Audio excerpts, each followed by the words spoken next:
Assalamualaikum warahmatullahi wabarakatuh. Pada kesempatan kali ini saya akan membahas tentang bagaimana konflik kerja dan stres kerja yang dialami oleh karyawan dalam sebuah perusahaan maupun organisasi. Lebih tepatnya ke perusahaan. Saya nggak akan berbicara tentang banyak hal terkait dengan kenegatifan konflik kerja dan kenegatifan stres kerja.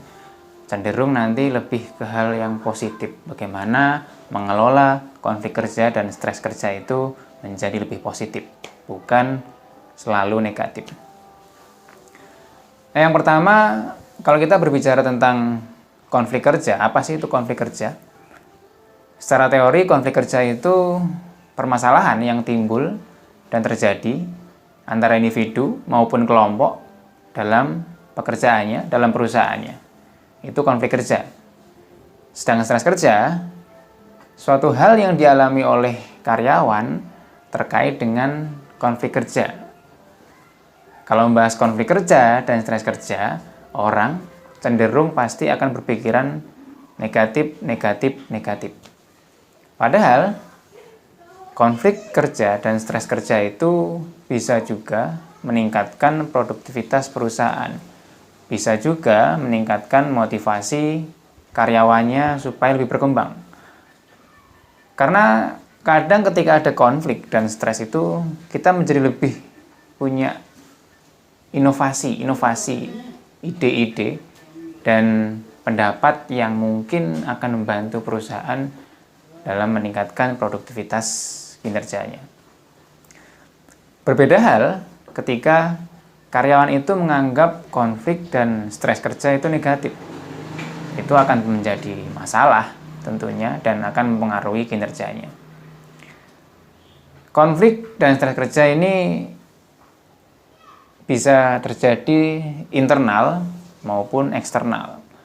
Konflik kerja internal itu terjadi karena dalam dirinya punya pandangan yang berbeda, punya mindset yang berbeda, punya persepsi yang berbeda, yang dilihat dalam pekerjaan maupun dalam perusahaan, lingkungan perusahaan, dan sebagainya.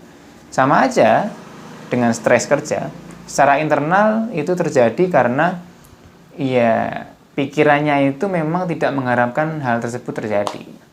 Mindsetnya memang berbeda, sehingga timbullah stres.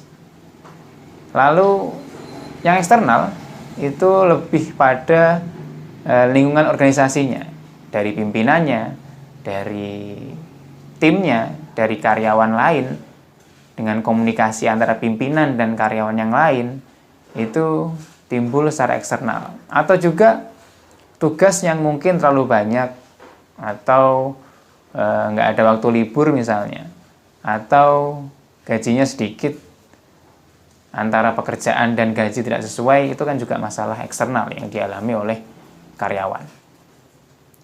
Lalu, bagaimana cara menyikapinya konflik ini? Banyak cara yang dilakukan oleh perusahaan untuk menangani konflik kerja dan stres kerja ini. Makanya ada yang dinamakan manajemen konflik, ada namanya manajemen stres. Fungsinya memang untuk mengelola supaya konflik dan stres ini itu tidak terjadi terus-menerus. Walaupun konflik dan stres kerja ini tidak akan bisa dihindari, pasti akan punya waktunya sendiri terjadi konflik, terjadi stres.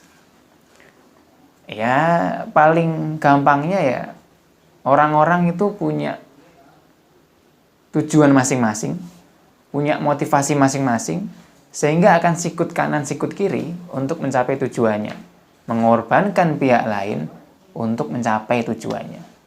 Konflik. Ada contoh misalnya, perusahaan memang sengaja membuat konflik itu terjadi. Konflik saja tapi bukan stres. Membuat konflik itu terjadi supaya mereka saling punya tantangan di situ. Ada tantangan sendiri, ada perbedaan pendapat misalnya. Jadi seolah-olah memang dibuat adanya konflik di situ supaya ada insight baru, ada wawasan baru, ada ide-ide baru yang ditampilkan oleh karyawan, sehingga ya ide-ide itu akan inovatif tentunya. Satu contoh lagi misalnya, ketika dalam kita mengadakan rapat misalnya, rapat pimpinan, kita cenderung akan bilang iya, oke, setuju, dan tidak ada berpendapat, karena kita merasa malu, karena kita merasa bawahan, sehingga tidak berani untuk mengumumkakan pendapatnya. Memang pimpinan beda-beda karakter. Ada pimpinan yang bisa mengapresiasi pendapat, ada pimpinan yang otoriter yang tidak mau menerima pendapat, ada juga.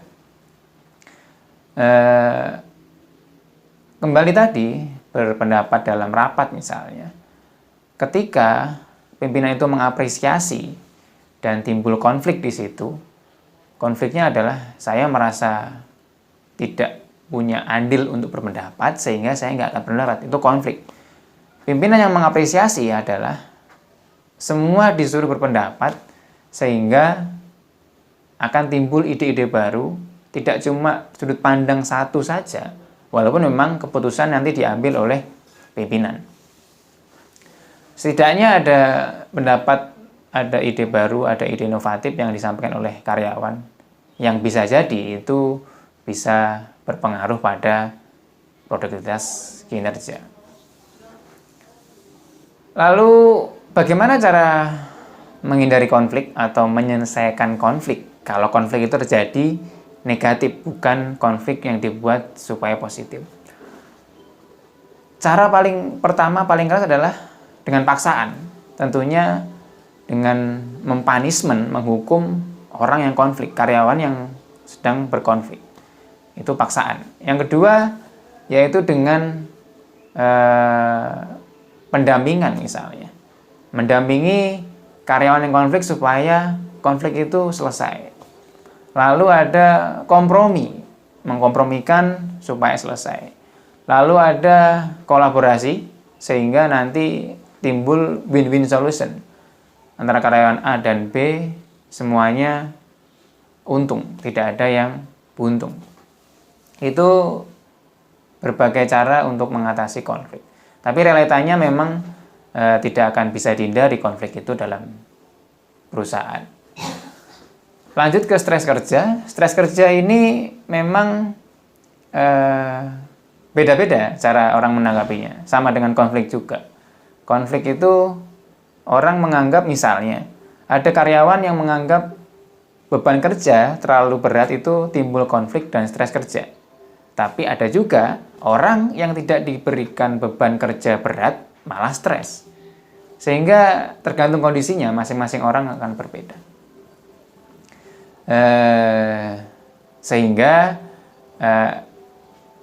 nantinya karyawan itu akan mampu untuk lebih berkembang lagi ketika mengalami konflik yang sudah terbiasa mereka kerjakan, dan mereka solusinya bagaimana akan bisa dicapai, itu akan semakin berkembang karyawan tersebut.